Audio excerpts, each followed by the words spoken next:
Assalamualaikum warahmatullahi wabarakatuh. Salam sejahtera untuk kita semua.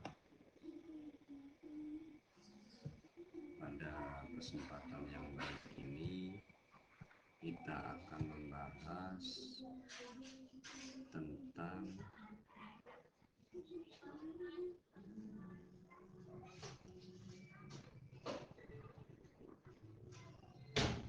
bab pertama, perjuangan menghadapi ancaman disintegrasi bangsa. A. Berbagai pergolakan dalam negeri tahun 1945 sampai 1965. Pertama, pergolakan berkaitan dengan ideologi.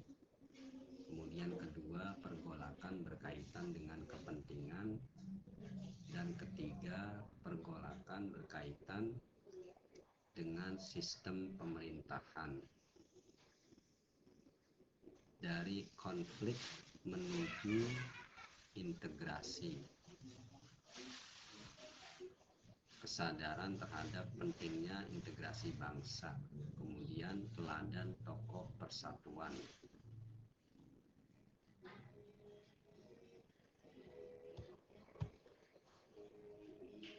Jenis pemberontakan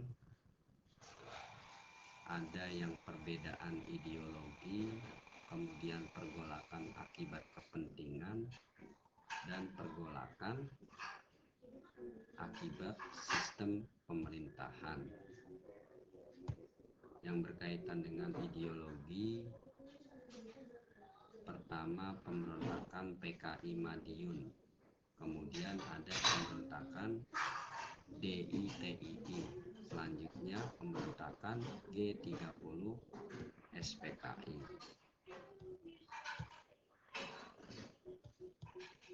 Pergolakan akibat kepentingan, ada pemberontakan AFRA, ada pemberontakan Andi Ajis, ada pemberontakan Republik Maluku Selatan. Pergolakan tentang sistem pemerintahan,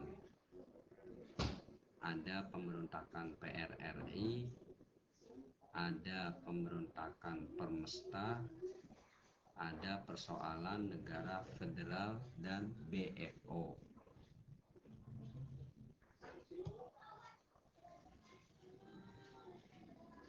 Pemberontakan PKI Madiun tahun 1948. Pada 18 September 1948, PKI membentuk Front Nasional. Presiden Soekarno meminta rakyat memilih Republik Indonesia atau PKI, atau memilih MUSO atau memilih Soekarno-Hatta. Pemerintah melancarkan operasi militer di Madiun. Bagaimana akhir pemerintahan PKI Madiun? Pada November 1948, operasi militer dinyatakan selesai. Tokoh utama MUSO dan Amir Sarifuddin. Pemberontakan Darul Islam Tentara Islam Indonesia, ada Sekar Maji, Marijan Kartosuwiryo. Latar belakang DITII kecewa terhadap perjanjian Renville. Kemudian pada 7 Agustus 1949, Sekar Maji, Marijan Kartosuwiryo membentuk Gerakan Darul Islam dan Tentara Islam Indonesia TII di Tasikmalaya, Jawa Barat. Perkembangan DITII menyebar ke berbagai daerah dengan cepat. Beberapa daerah yang menjadi basis pemberontakan DITII yaitu Jawa Tengah, Sulawesi Selatan, Kalimantan Selatan, dan Aceh. Penumpasan DITII. Untuk penumpasan pemberontakan pemberontakan DITI, pemerintah melakukan sejumlah operasi militer dan juga cara damai. Kemudian pemberontakan G30 SPKI. Latar belakang persaingan antara PKI dan Angkatan Darat dalam percaturan politik Indonesia. Jalannya pemberontakan pada 30 September 1965, pasukan PKI di bawah pimpinan Letnan Kolonel Untung Sutopo menculik dan membunuh sejumlah petinggi Angkatan Darat anti komunis. Penumpasannya menetralisir atau menetralisasi pasukan-pasukan yang berada di sekitar lapangan Merdeka, merebut gedung RRI dan kantor pusat telekomunikasi, membersihkan pangkalan udara Halim Perdana Kusuma. Dokumen penting, surat perintah 11 Maret atau surat atau Super Semar. Korban G30 SPKI ada Letnan Jenderal Ahmad Yani, Mayor Jenderal R. Suprapto, Mayor Jenderal Hardiono, Brigjen Sutoyo, Brigjen DI Panjaitan, Mayor Jenderal S. Parman, Letu PA Tendean. Pergolakan akibat kepentingan, pemberontakan APRA, pemberontakan Andi Ajis, pemberontakan RMS. Tokoh utama pemberontakan APRA ada Raymond Westerling. Latar belakangnya ketidakpuasan pejuang terhadap kebijakan Republik Indonesia Serikat. Jalannya pemberontakan membunuh ratusan pasukan divisi Siliwangi dan menguasai beberapa kota di Bandung. Jalannya pemberontakan akhir 1950, pasukan APRA mulai tercerai-berai. Akhir pemberontakan, pasukan APRA kembali bergabung dengan APRIS atau TNI. Selanjutnya ada pemberontakan Andi Ajis. Desember 1949, pembentukan Angkatan Perang Republik Indonesia Serikat atau APRIS. 5 April 1950, pasukan Andi Ajis menangkap beberapa anggota pasukan APRIS di Makassar dan menguasai Makassar. 8 April 1950, pemerintah Republik Indonesia Serikat mengeluarkan ultimatum terhadap Andi Ajis. Isi ultimatum terhadap Andi Ajis, dalam waktu 4 kali 24 jam, Andi Ajis harus melaporkan diri kepada pemerintah Republik Indonesia Serikat. Selanjutnya ada pemberontakan Republik Maluku Selatan. Tokoh utamanya adalah Dr. CRS Somukil sebagai pemimpin pemberontakan Republik Maluku Selatan. Kebijakan pemerintah NIT Negara Indonesia Timur yang berupaya membubarkan negara-negara bagian dan menyatukannya dalam Negara Kesatuan Republik Indonesia. Pada 25 April 1950, para anggota RMS memproklamasikan berdirinya Republik Maluku Selatan yang didukung penuh oleh Belanda dan tentara KNIL di Ambon. Pemerintah Indonesia menempuh cara damai dan operasi militer. Pergolakan berkait dengan sistem pemerintahan.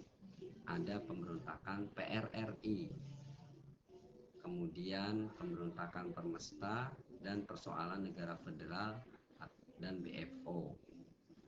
Pemberontakan PRRI, latar belakang adanya kecemburuan pemerintah di daerah terhadap pemerintah pusat.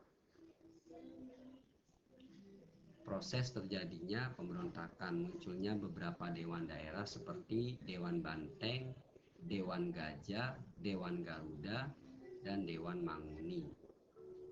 Penumpasannya, pemerintah melakukan operasi militer seperti Operasi Tegas, Operasi 17 Agustus, Operasi Sadar, dan Operasi Merdeka. Pemberontakan Permesta, tokoh-tokoh Permesta. Latar belakangnya tidak puas dengan pembagian alokasi biaya pembangunan dari pemerintah pusat. pada 2 Maret 1957, Penje Sumual memproklamasikan Piagam Perjuangan Rakyat Semesta atau Permesta di Makassar. Cara penumpasannya, Operasi Merdeka Letnan Rukminto Hedraningrat, kemudian dilanjutkan Operasi Sabta Marga 1 oleh Letnan Kolonel Sumarsono. Pada 1961, pemerintah pusat melalui keputusan Presiden nomor 322 1961 memberi amnesti dan abolisi bagi orang-orang yang terlibat permesta. Persoalan negara federal dan BFO. Pembentukan negara-negara federal berawal dari upaya Van Mook menegakkan kekuasaan Belanda di Indonesia. Pada Mei 1948, negara-negara federal mengadakan pertemuan yang disebut dengan Bijencom for Federal Overleg atau BFO, menyebabkan golongan federalis pro-Belanda yang ingin mempertahankan bentuk federal, golongan federalis pro-republik yang ingin mempertahankan bentuk kesatuan. Dalam perkembangannya, muncul ketidakpuasan di negara-negara bagian Republik Indonesia Serikat. Mereka menginginkan kembali ke bentuk negara kesatuan Republik Indonesia. Akhirnya pada 17 Agustus 1950, Republik Indonesia Serikat dibubarkan dan NKRI kembali ditegakkan. Upaya mempertahankan integrasi bangsa. Pentingnya menjaga persatuan dan kemajemukan, menciptakan kerukunan, mewujudkan cita-cita dan tujuan nasional, memajukan negara, mempersiapkan generasi penerus agar mampu bersaing pada era globalisasi, dan terakhir memiliki nilai strategis demi keutuhan bangsa. Teladan tokoh Papua ada Kaisiepo menggagas Partai Indonesia Merdeka (PIM) pada 1946, mengganti nama Papua dan Nederland New Guinea menjadi Irian, ikut Republik Indonesia anti Nederland, merancang perlawanan rakyat Biak.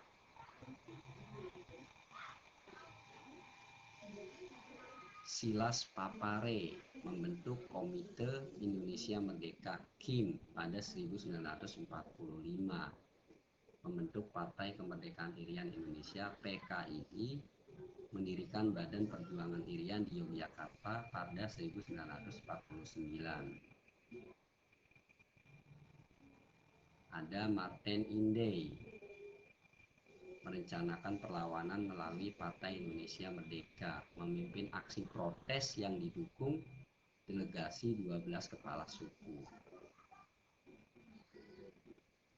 Ada juga Raja Pemersatu, yaitu Sri Sultan Hamengkubuwono ke-9, menyatakan Kesultanan Yogyakarta bagian dari Republik Indonesia pada 1945, memberikan jaminan keamanan penyelenggaraan pemerintahan Indonesia selama masa Revolusi Kemerdekaan. Ada Sultan Syarif Qasim II, menyatakan dukungan dan kesetiaannya terhadap Indonesia, menyumbangkan uang sebanyak 13 juta gulden untuk perjuangan rakyat Indonesia, mengajak raja-raja di Sumatera Timur untuk memihak kepada Republik Indonesia. Pejuang perempuan, ada Opu Daeng Risaju, bergabung dengan Partai Serikat Islam Indonesia (PSII), menjadi ketua PSII Palopo pada 1930, aktif berjuang melawan kolonialisme Belanda, turut terlibat pertempuran dengan Belanda pada masa awal kemerdekaan. Pejuang seni, ada Ismail Marzuki, menciptakan lagu-lagu bernuansa perjuangan. Lagu-lagunya mampu menggugah semangat juang dan jiwa nasionalisme bangsa Indonesia. Muhammad Yamin, berjuang melalui pemikiran politik dan karya sastra, menyumbangkan konsep Pancasila dan Undang-Undang Dasar 1945. Pejuang pemberontakan, Abdul Haris Nasution memimpin divisi Siliwangi, menjadi Kepala Staf Angkatan Darat dan Menteri Keamanan Nasional. Ahmad Yani menumpas DITI dan PRRI, menjadi salah satu korban peristiwa G30 SPKI. MT Haryono menolak rencana PKI membentuk Angkatan Kelima, menjadi korban dalam peristiwa G30 SPKI 1965.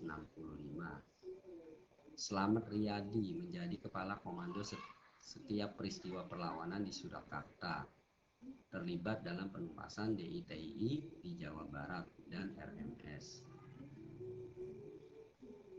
Pemikir bangsa, ada DRS Muhammad Hatta, memperjuangkan nasionalisme Indonesia sejak masa pergerakan nasional. Pemikirannya menjadi pijakan utama dalam integrasi nasional. Muhammad Hatta berpendapat rasa nasionalisme atau kebangsaan muncul karena adanya perasaan senasib yang dirasakan dalam diri bangsa Indonesia. Nasionalisme juga ditemukan oleh adanya kesadaran terhadap persamaan dan tujuan. Demikianlah pembahasan bab pertama, baik disintegrasi yang berkait dengan ideologi, kepentingan, dan sistem pemerintahan. Kurang lebihnya mohon maaf. Assalamualaikum warahmatullahi wabarakatuh.